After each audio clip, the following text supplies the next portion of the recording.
What is up? My name is KillerKeemstar, and I'm here with... OnlyusemeBlade. This is the BadKidCast, the audio cast that you listen to while you game.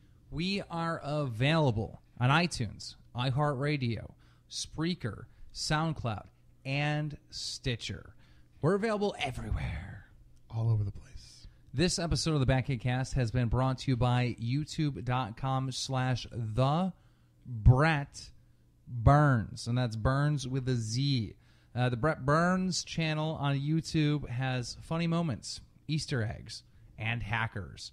All kinds of crazy stuff on his channel, mostly surrounded around the Call of Duty genre. Make sure you check him out. 20,000 subs strong. 20,000 subscribers.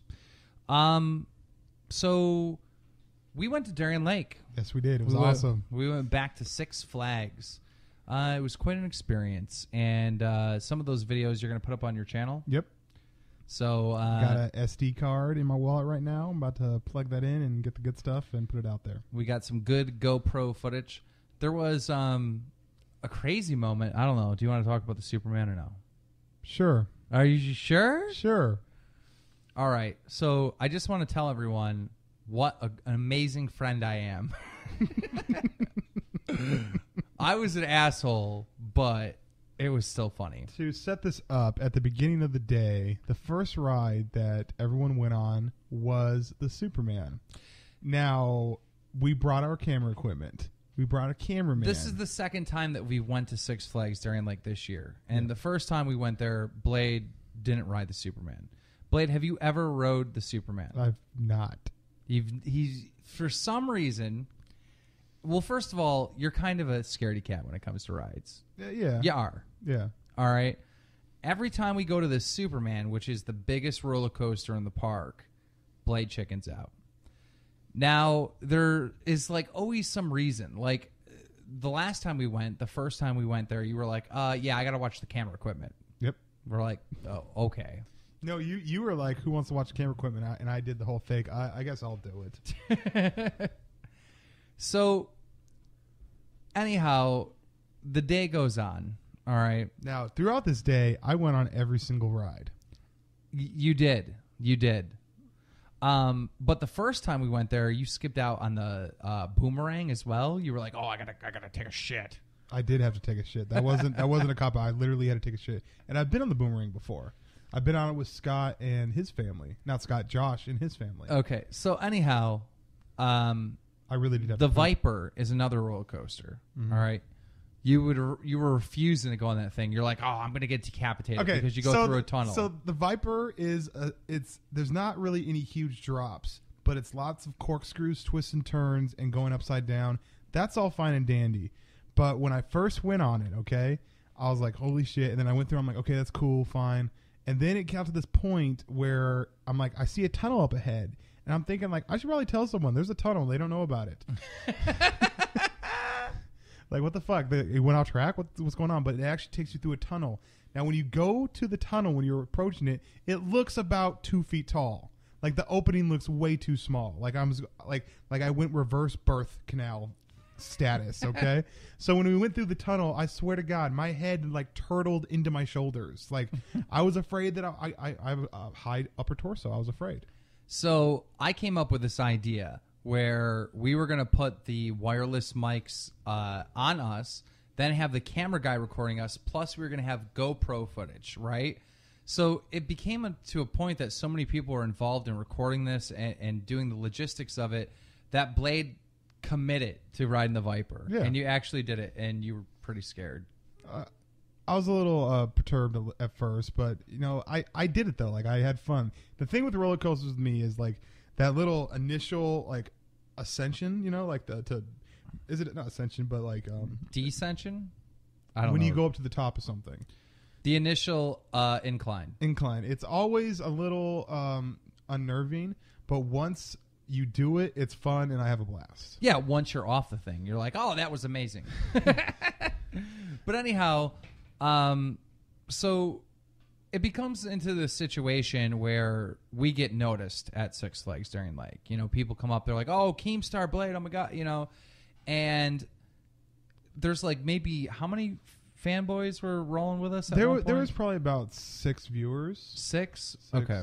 6 or 7. So 6 people are with us. And no, I think it was 4. It was about 6, dude. All right. So anyhow, there's like anywhere between 4 and 6 people with us. And we end up doing the Mind Eraser, which I was really proud of you going on the Mind Eraser because that's one of the scariest rides in the park. I'd like that one because you're hanging upside down and it looks like your legs are going to get like taken off. Yeah. But it was too dark, so we couldn't film on that thing.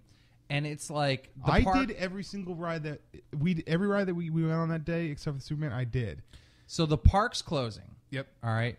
The park's closing, and there's like 15 minutes until you can't get on any ride, period. Yeah. So what I ended up doing was sprinting with the fanboys to the Superman to try to make one last ride in.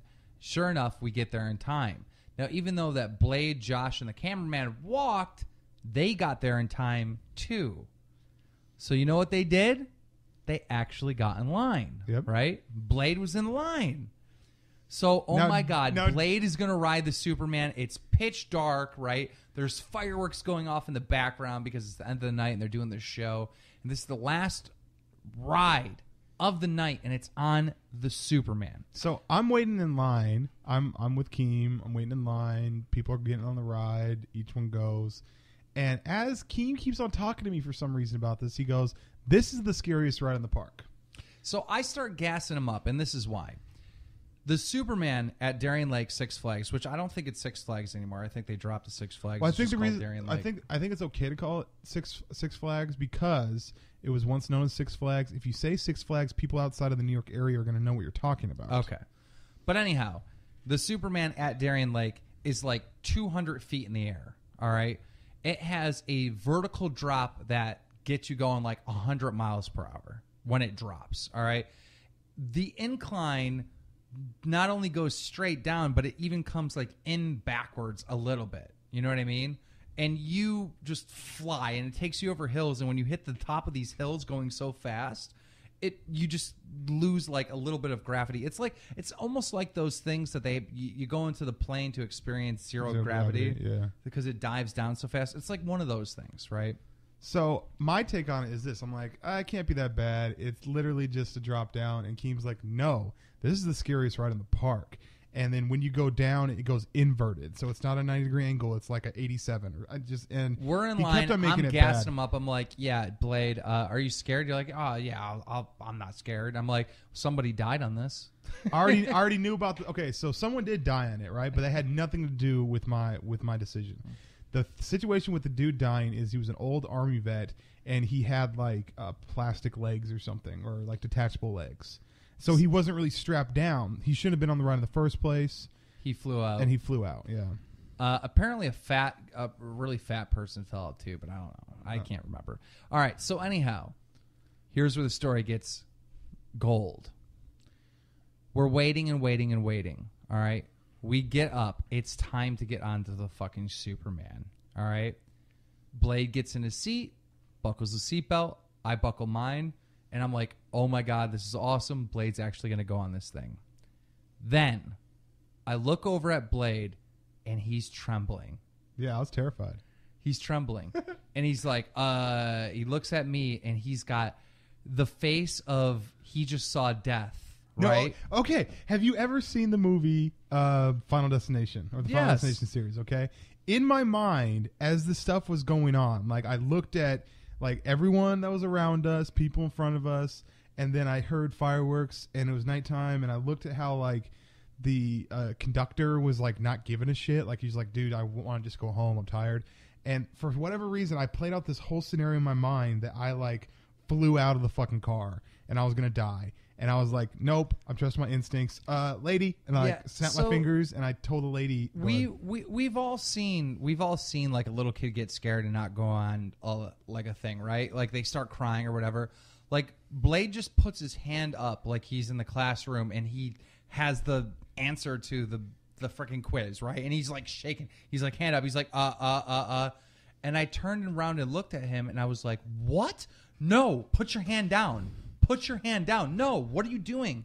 And I he gotta goes, trust my instinct. the lady comes over to him and she's like, what's wrong, sir? And he's like, I just want to get out. I just want to get out. I'm like, no, you're staying. You're staying. What do you do? I start freaking out, right? Yeah. So then he unbuckles his seatbelt. He gets out. He's standing on the ledge. I'm like, no, there's still time. You can get in right now. Sit down. And he's like, no, I can't do it. And he's like walking away. And at this point, I'm like yelling for him to sit back down. Right? Not only that, but also my roommate Josh, and then the other 80 people on the ride decided to get into it. You got to understand, this is the last ride of the night. So there's like 80 people in the house, or like in the little house part where you actually get onto the roller coaster, and they're all looking at this scene that's happening, right? You have like 300 and some pound, 6 foot tall dude like pussying out on this ride, right? Mm-hmm. So he's standing there by himself on the other side. And I just like look at the crowd and I'm like, oh my God. And I just start chanting, stay, stay, stay, stay, stay, stay. And so everybody starts doing it, right? And it's like, it's to the point where I'm like, okay, everyone's doing it. How is he still walking away? And you were still walking away. And you looked at the crowd. You're like, I'm sorry, I can't do it. I'm like, what? You have all these people cheering you. Then they started booing. Then we started booing him as we walked away. And then we started a chant saying, Blade is a pussy, all the way up. Yep. Oh, well. Like, honestly, the opinions of all those people did not mean a thing to me at that time, and they still don't. I was just like, yeah, every instinct, like, there's probably been 5 situations in my life where I was like, okay, you have to make a choice, and this is a crucial one. I consider that one of the crucial ones. I know this was like an asshole thing for me to do as a friend. I think, you know what, honestly, if you didn't, first off, Keem trolls all the time. He's always sarcastic and this and that, right? So the first couple times when he was talking to me about it, I was like, Keem, stop it, dude. I'm going to go on the ride. Don't worry. But he kept going. And then when he hit the invert thing and then the fireworks going off and all this stuff happening, every instinct in my soul, everything in me was like, get the fuck off this ride. I trolled him way too hard before we got on the thing. And then, like, I don't know. I felt almost betrayed when you got off. Why? I felt betrayed because you were like, you committed. Like, you can't back out now. You're in the seat. Once the seatbelt goes click, like, you don't back out. That's like... Well, part of it was, I think I was, like, lying to everybody and lying to myself. I was like, yeah, this is fine. I'm fine with this. Yeah, this is cool. Strap in. Holy fucking shit. Yeah. So, lady, can you... this? And she unbuckled me. I think they have to, right? So... At the end of it, right, and I go on the Superman. We all do it. We're having fun. And we're coming out, and we're all just like, I can't believe you did that. I can't believe it. Like, you know, these people are chanting at him. Like, I started feeling bad. I'm like, dude, I'm a shitty friend. Like, I can't believe that I did that to him and all that stuff. But then, you know what? I was trying to look at the bright side of things, and all it is a chapter that still needs to be finished. No. There can't be a You are writing the Superman this year, 2014. All right. It's happening. Okay. So next Darien Lake trip we take, I'll ride it. Let's do it during the day. We got to film it. That's fine. I mean, from what I've seen from the GoPro footage, it's not that bad. We've gone down other things where you go down a straight shot. I mean, that looks like the heaviest straight shot. But I figure if you fall 50 feet or 2,000 feet, it's still just like, okay, we're good. You know, it's insane. It's not gonna kill me. So yeah. Yeah, you're not gonna. Well, you could die, but you know. Yeah, but you could die. You could die walking across the street though. So technically. So that's the story with Darien Lake, and we're gonna take a break, and we'll be right back after this. Bam. So, I watched some interesting shit about honey badgers. About honey badgers? Honey badgers. Okay, this is how it started. All right. Jay Nasty tweeted out something like, if anyone uses a gold honey badger, they're a bitch or some shit like that. Okay. Or they're shit. So, I responded by, like, getting a picture of a honey badger, like the animal, tweeting it back at him and saying, hey, he thinks you're shit. So stupid. But when I was searching for the picture, I had like the honey badger like Google thing tab, and I clicked on something accidentally, and somehow I navigated through the internet to this YouTube video of a honey badger. So this dude owned like a zoo or something, like a wildlife habitat, and he had this honey badger. All right, so I'm watching this thing, right, and you know what? It might be better that I just pause it and play the video for you. Okay. Because it's something really interesting. You'll see. All right, so we're back. So I just showed him the video that I was talking about, and then this other video of this gay dude doing a commentary over honey badger, like National Geographic. Those dudes are G's, man. That shit's awesome. So to kind of explain it, Blade, why don't you explain it now that you've seen it? All right, so he has these honey badgers, right? And he obviously wants to keep them, but they keep escaping, like no matter what the situation is. Like they had like a triple lock on a gate, and the honey badgers worked in cahoots together to like open up the gate, like shit that dumb humans wouldn't be able to break up out of, right? And then he made like an Alcatraz prison, pretty much, like for this fucking honey badger, and the honey badgers like figured ways out to get out of there. Like at one point they took a rake, They like you explain that part. Okay, so the honey badger like takes a rake, puts it on his back, drags it to the corner, and leans it up, and then like shimmies up the rake to get out. Yeah, like at one point they were like getting out by jumping out of the trees, so they got rid of all the trees. So the honey badger like dug up a bunch of rocks and rolled the rocks to the corner to piled it up high enough to get out that way. Then the honey badger was like, they took all the rocks away, so the honey badger was like, fuck this, and he made himself like a giant mud ball and rolled it to the corner, jumped on that to get out of the fucking thing. Like, this thing's smart as hell. I got a question for you, okay? So I watched these honey badgers go, you know what? We need to get the fuck out of here. And they got out of there, right? Now, imagine you're locked up. Imagine you're in prison, right? Uh-huh. You're never getting out for whatever reason, okay? Why are there not more attempted prison escapes? Dude, there was one. Did you hear about the one in Canada? No. A fucking helicopter came in and landed in the yard, and 3 guys jumped in and they flew away. That's G right there. Yeah. Well, here's and it was the second helicopter escape in that county in the last like year. Yeah, man. Well, you know what I think it is? I think is like once someone's in like locked up, I think that the outside people are like, well, I don't really care. You know what I mean? Like I'm not locked up, so like you would have to find like, do you know if you ever got locked up? Do you know anybody with Dylan? Yeah, yeah. But I don't think Dylan would do that though. Yeah, he might. We got to talk to him after the show. You're like planning for prison. Well, no, I'm just saying, just in case. What did you do? I didn't do anything. I'm just saying, just in case, you know. But like, it couldn't have been a violent crime. I mean, you won't even ride the Superman, right? So, but seriously, I wonder why there's. You think there are a lot of prison escapes, but we just never see it in the news? No, I don't. Here's the thing, right? If you're in prison for life, and there's no way out, right? You're gonna escape, right? You're gonna try to escape. I would think so. But yeah. I don't think those people even have an option. I think it's like there's no way out. I don't know. There's just, I think with enough time, like you've seen the movie Shawshank Redemption, right? Yeah. I just like that's what he talks about. He's like, there's enough time, enough pressure that that he figured a way out. So I would just think like, I don't know. When you get up, every single day when you get up, you need to have some sort of purpose. Whether you move 5 feet forward or you move 500 miles forward, you need to move forward a little bit, right? Otherwise, you're dying, right? I mean, if you have no other options, of course you're going to try to fucking escape. You know. I wonder what the deterrents are. Like, what are deterrents for people that have life? Here's one thing that I don't understand. In Orange Is the New Black, how does the one inmate get to drive a vehicle? Yeah. Period. Yeah, I don't get that part either. That makes no sense. I don't think there's any jail in America where they let the inmates drive. Yeah. Yeah. So you're assigned to the kitchen, you're assigned to laundry, and you'll be driving everyone around. What? And the thing that doesn't make any sense is that when they drive them around, the cop is in the fucking CO or whatever. In the passenger seat. Why does the cop just drive?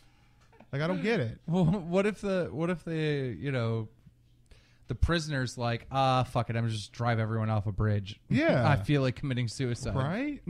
It's fucking stupid, dude. That makes no logical sense whatsoever. I never understood that. Yeah, I don't get that part either. Another thing, okay, I'm gonna say this right now. Spoiler alert. Go ahead and click off for about a minute if you want to watch the show but haven't seen it. Why What did show? Orange is the New Black? Oh. Why didn't someone leave through that little fucking like the hole that they had to get people to get all the contraband in? Mm-hmm. Why didn't people leave like way sooner? That thing was there for like months. Yeah, I thought. Well, isn't Red in there for like life? Yeah. Why didn't she leave? That's what I'm saying. She's like, I just want to run it. Oh, here's one thing that I don't understand. Why did the main character, Piper, why did she lie to Red about her house being or her store being closed? Yeah. Why did she lie to her about that? Yeah, why didn't she just tell her the truth? Because she didn't want to hurt her. It doesn't matter. You lied to the bitch. When she eventually finds out, she's going to be furious. Yeah. But you gotta remember, they're females, bro. They're not males. That's ridiculous. So, I don't know. But anyhow, if you haven't seen the show, you're probably lost and confused right now. So lost. So, Drama Alert came back today. You did. I was so surprised to see. It's so weird. Whenever you see someone in your subscription box that you haven't seen for a minute, like someone decides to come back to YouTube after 6 months, or in this case, Drama Alert to pop up in my sub box, I was like, wow, that's amazing. Yep. Very good, strong video. Dealing with roster changes. Weird shit's going down in esports, and I'm trying to like piece it all together. It was some really fucking confusing shit. Well, weren't you supposed to have that interview with the dude that used to be on your team? Oh yeah, this is fucking ridiculous. So I set up an interview with FaZe Sensor. He's the captain of the FaZe team. Now there's only one because they dropped the other one. If you've watched Drama, you already know this. But I set up an interview with him via text, and I'm trying to get a hold of him today. Can't get a hold of him, and he shows up on Puckett's MLG thing and does the interview with him. And I'm like, what the fuck? So it's like... So is this like a show on MLG, or was it a YouTube channel? What is it? It's a show on the MLG thing. Puckett has this thing called... I don't even know the name of it. But Chris Puckett is... but isn't Chris Puckett part of the MLG? Yeah. He's part of the MLG. Isn't that kind of a conflict of interest then? That's what I'm saying. Like, how are you really going to ask any questions that matter? Here's the thing. Roster changes are big news. It's Drama Alert news, right? People changing teams, people getting fired or dropped, if you will. And people switching all over the place. It's fucking mayhem. Like, and Drama Alert covers it because it's what my fans want. All right. Now, seeing the power that roster changes have in the community through Drama Alert, I personally feel that MLG, Chris Puckett, has basically been saying, hey, look, if you are doing roster changes, don't release it on Twitter. Come to me, and do an interview on my show. Like, trying to control that whole aspect of it, right? Yeah, you can't really have an unbiased interview or opinion about stuff if it's like... that it's from MLG. Yeah. It's almost like Chris Puckett is North Korea. And MLG, like North Korea. And this is why. Let me explain this, right? All right. Drama Alert is not the MLG. We're not. We're an independent news organization. Right. Freedom of the press. All right? If MLG was a country, it'd be like North Korea because they have their own news. You know what I mean? That's okay. And not only do they have their own news, but they're like controlling the people we're reporting on, the players, and forcing them to release news through them. That's stupid. Yeah. How do people not see that that's like super conflict of interest, super you're not going to actually get what's actually going on? Like what? I know. That's why you need Drama Alert to because let's say, there's a roster change and it somehow is going to make MLG look bad. All right. Right. Let's say that there's a pro player out there that he's a pro player out there that's like 21 years old that's dating a 14-year-old. Mm-hmm. All right, so he's like a pedophile, right? So this pedophile pro player somehow gets on the FaZe squad, right? And there's a roster change, and the pedophile goes to the FaZe squad.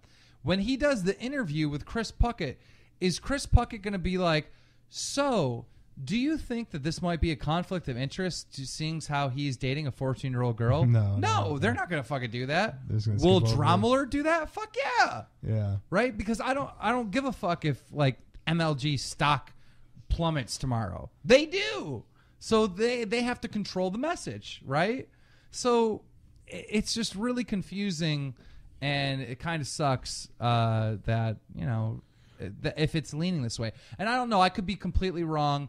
Maybe, you know, Censor was like, you know what? I like the Puckett show. I want to release the information on the Puckett show. Maybe Puckett didn't breathe down Censor's throat like, hey, you got to release this on my show. Maybe it wasn't that way, you know? Yeah. I could be wrong, but it just feels that way. It really fucking feels that way. Because I literally did this interview with this dude, and then he just ignores me. I got a question, man. And Puckett's like tweeting out, if there are roster changes, you need to let me know. Like he's tweeting, I mean, he didn't say those exact words, but something like, if there's roster changes, you need to bring them to me or some type of shit. All right, so all these guys are acting in a professional manner, okay? They're trying to be pros, even though a lot of times on Twitter they don't act like professionals. No, fuck that. Fuck that. A professional means professional at the sport, and anyone that's out there that's like, oh, you need to act professional. No, bullshit. Fuck them. They can act whatever way they want. They're not professional nice guys. They're professional gamers, and gamers tell you to fuck off. Gamers say, I just pound at your ass, suck my dick, get raped. That's what gamers do. People in this community need to get this bullshit of act professional out of their head when they're talking about social interactions. Professional in the gaming sense means fucking good at the game. That's all it means. I had to get that off my chest. Okay. But if they want to be taken professionally, if they want to be looked at as professionals, and the main reason why they have to act in like such a way, like maybe not tell you die in a fire, bitch, get AIDS, like all that kind of stuff. Maybe the reason why they can't say that is because they're professionals and trying to get sponsorships. Yeah. Okay. I understand It's a business. All right. My question is this: what was the event that just happened? What was it? MLG something? Anaheim. Okay. My question is this: what were the prizes? The prize pool I think was like 50,000 or something. I don't know. 50,000. Okay. How many people went to go play there? Usually it's like 8 teams that compete. 8. Okay, 8 teams. 8 teams. 50. 8 times 4. I know. Thanks. Okay. I don't know. So that's like 4,000 per team. Where is this money coming from? Because all these teams, they probably all rented a house. They probably all play all day and all night together to practice. I don't know how many events that they have, but I'm thinking, where is this money, dude? Because like to have a 4-bedroom house in wherever these people are at and to compete, if they don't win, how do they pay their bills? I just don't understand where the money doesn't add up to me. I think team owners are losing thousands of dollars. So the team owners invest all this into it, and then like, I think if you're Optic, you're making money. You know what I mean? You have so many big sponsors, you're good. But let me put it this way: when I was a child, I used to go to Holland Speedway all the time. Small racetrack. It's not like the lowest level of racetrack, and it's not the highest. It's not NASCAR, but it's somewhere in between, right? And you have these guys that have these race cars, and they bring them there and they race, right? And the race car is probably costing somewhere like $30,000, and there's work and there's gas and there's all this crap that goes into it. And if they win a race, I think they win like $100 or something, right? Okay. So why is that dude racing? Like, he's literally going into debt doing this thing. Right. It's because he has a passion for it, because he loves it, right? But then you have a situation where, you know, a guy's super good and he's in NASCAR. That dude's actually profiting by racing because at this point the sponsors are bigger and higher or whatnot. So the way I look at it, and the way I think that this analogy would work, is that you have a lot of teams that are like Holland Speedway racers that, you know, have a passion for this, that are spending thousands of dollars to do this, but they love it and they have the money to waste. All right. Okay. Then you have teams like Optic and Envy that are like NASCAR level that are actually profiting from doing this. They have sponsors like, you know, Red Bull and Monster and, you know, whatever, that are throwing big money at them because they have the fan base. So that's kind of where it's at, I believe. So there's probably a small percentage of the teams that actually like make a profit or break even, and the rest of them are like hoping that they can somehow make a big payday, but for the most part it's a hobby. I mean, yeah, like when I took a team to Dallas, it was really just like, hey, I'm gonna blow about $4,000 for fun. You know what I mean? Blowing $4,000 never sounds like fun to me. Well, that's what I'm saying. That's these people that own these teams, that's what they're doing. Okay. They're blowing money for fun. You can see how I can be skeptical of it. You can see how I can look at it and be like, there's only so much pie for everyone. It makes no sense for team owners, unless you're like an Optic or Envy, to get involved in COD esports right now. It makes no sense. Unless you're looking at the long run where, you know, hey, this franchise might be worth millions of dollars in the future type of thing. Yeah. You know what I mean? You know what's interesting? Since we're relatively new into the scene, I wonder what the turnaround is going to be. Like, you know, in the NBA, people are good for 10 to 15 years. You know what I mean? As an owner? No. Well, let's talk about owners and players. Well, for players... what's the turnaround? 24. It's time to get out. 24 is time to get out? Well, here's the thing. Young kids have a faster reaction time. Yeah. Like, and you get into your 20s, you're not fucking old by any means, but your reaction time's not as fast as like a 10-year-old. Yeah. Like really young kids. You ever see that one movie? Did you see the one movie where the kid's like flying the spaceships or whatever? It has Harrison Ford in it. He's like the chief, and they have some kid, and he thinks he's playing a video game, but he's really saving the planet. What the fuck was the name of the movie? What the fuck? I mean, it's a real movie. People know what I'm talking about. But anyhow. No, we don't. Yeah, people that have seen that movie know what I'm talking about. You might not know what I'm talking about. I know movies. I don't know what fucking movie you're talking about. Dude, it's a movie with Harrison Ford. Oh, my God. Let me look it up right now. He is currently looking it up, and I'm sorry for any downtime that we have in between, but I don't know what he's talking about right now. Harrison Ford movie 2000. Did you shit your pants? No, what? It smells like fart. Ender's Game. Ender's Game. I found it that fast. I still don't know what that is. Ender's Game. It's a kid, and basically it takes place in the future, and they're in this galactical war, right? How many times have I shit my pants around you for you to think I smell a fart. I didn't fart. And it stinks. But anyhow, long story short, they're in the future, and basically how future wars are fought is by people controlling the joysticks and controlling, like, you know, drones and like fighting each other. Okay. But they recruit young kids, like 13-year-olds, to come in and do it because their reaction time's like way faster. That makes sense. So I don't know. So anyhow, and then the other thing for the turnaround for team owners, I would say that's undetermined. There's no way to kind of know. I mean, there has been some teams that have been here that just disappeared. Like, I don't understand about, like, Team Fear. Like, what happened to that? You know, Fear Moho and all them? No. You don't know who Fear Moho is? I don't really follow esports, bro. I just know that, like, Hex is my boy, and Hastro is pretty cool with me, and Tommy's an awesome guy, so. Well, esports pretty much has a closed... It's almost turned into like a type of thing. Like, you can't just make a new NBA team, right? Yeah. It's getting harder and harder season by season to make a pro COD team because it's becoming a closed niche thing. But I don't know. So I'm kind of done talking about that. I think this is a good episode. Bam. you had this like long pause. Well, no, like, I'm literally, okay. Is there something that you need to get out there? The same way of me on the roller coaster, sitting there, going through all the different scenarios of me dying on the roller coaster. When you said that, I literally went through my timeline tomorrow. Okay, and in my timeline, I'd be like, "What the hell? This is only 37-minute podcast. What the fuck? Unsub Woody." Like, you know what I mean? Like, I feel like it's not that we owe them. I have nothing more to share. You know what?